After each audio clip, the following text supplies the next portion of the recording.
Hi guys, today I want to talk to you a little bit about how you can save money if you're a Micro Four Thirds user making a short film by not buying the most expensive lenses out there on the market. I'll give you a couple of examples here. We've got the 45 to 175mm Micro Four Thirds X lens. This costs around £200 to £300 at the moment. It's a very nice lens, autofocus, it's really good.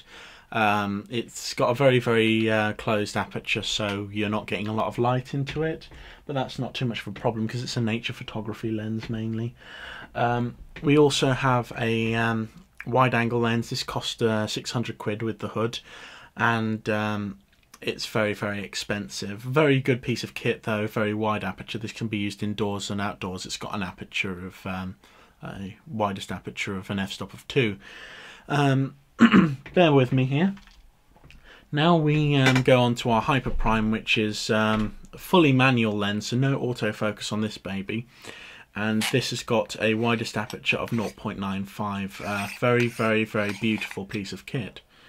Now, why would I bring this one into the equation? Well, all three of those lenses I've just shown you are Micro Four Thirds lenses. All of them are expensive, and all of them have a net worth combined to over about £1,800 worth of lens there. So that's quite expensive, isn't it?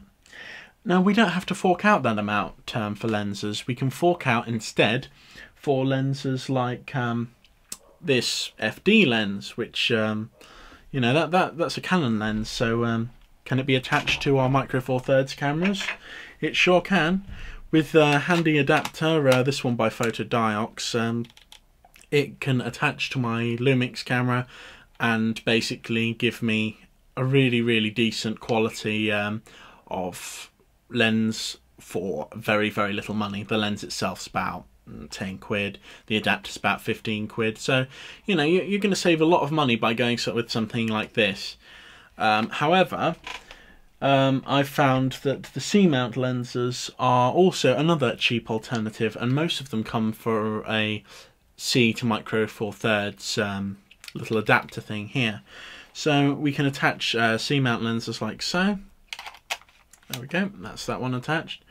Now, this one's pretty decent. It's 25mm f-stop of 1.4, which means it's getting a lot of lighting because it's got a very wide aperture. The advantages of using this lens are that it's got a lot of light coming in. It's a pretty decent quality lens. This one gives quite good lens flare, as I've mentioned in a previous video. I'm actually very fond of this lens. I think it's very well designed, especially for the price. This is about 25 quid. The only thing that lets it down is the adapter which comes with it.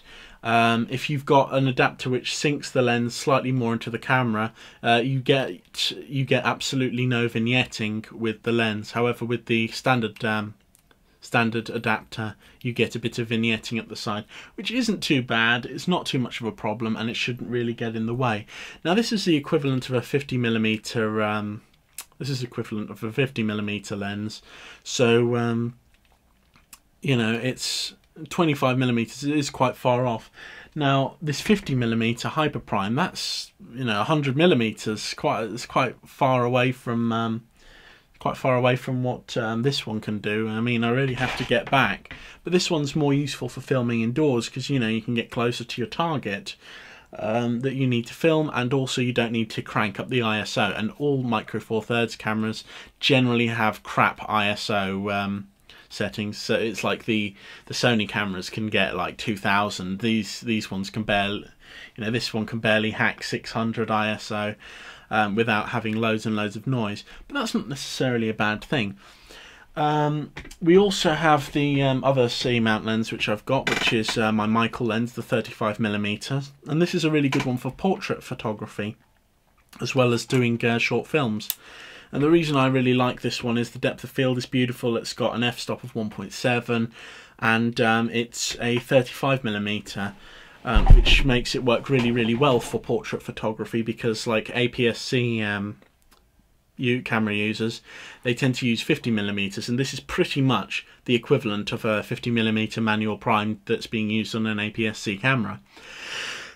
So it's very, very good. It delivers a beautiful beautiful image, and for the price, which is around 40 odd quid, it's definitely worth it. The adapter which it comes with is beautiful build quality, and I couldn't recommend the lens high enough. So yeah, it's using say the C-mount lenses instead of forking out loads and loads of money for something like this one, which is also a manual lens. All the C-mounts are manual lenses. You're going to be saving quite a lot of money if you're going to be buying the C-mount lenses instead.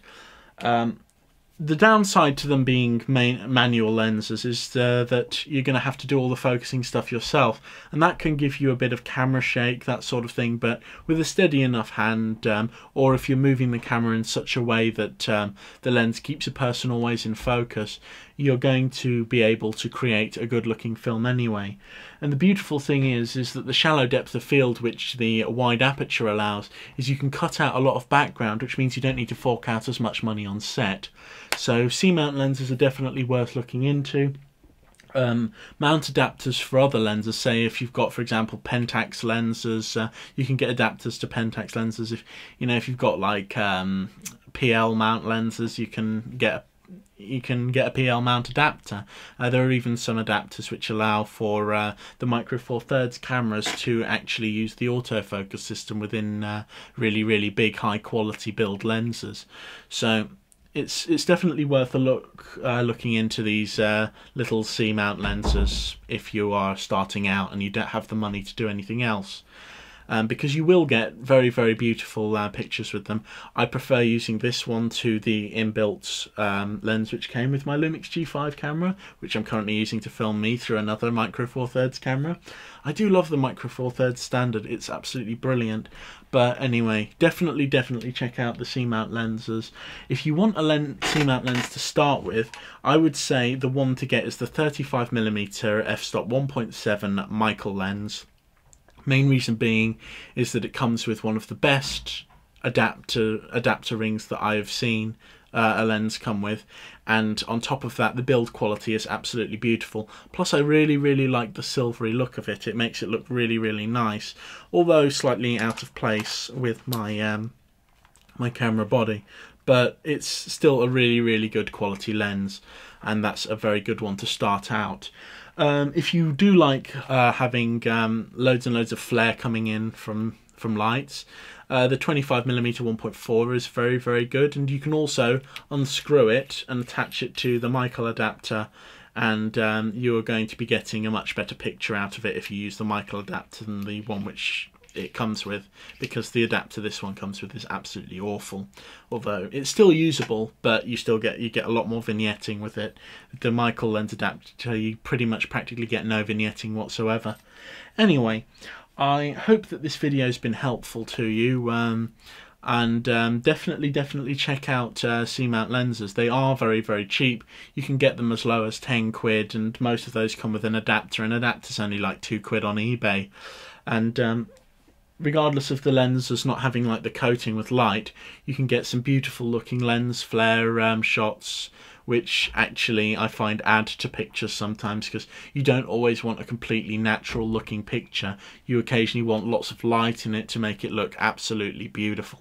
Anyway, I've rambled far too much. I do enjoy my rambling, although it does affect upload times and saving the video times. But I hope this video has been really helpful to you, and that you have a lovely day, and you know, go out, have fun and enjoy your photography. Take care and see you soon.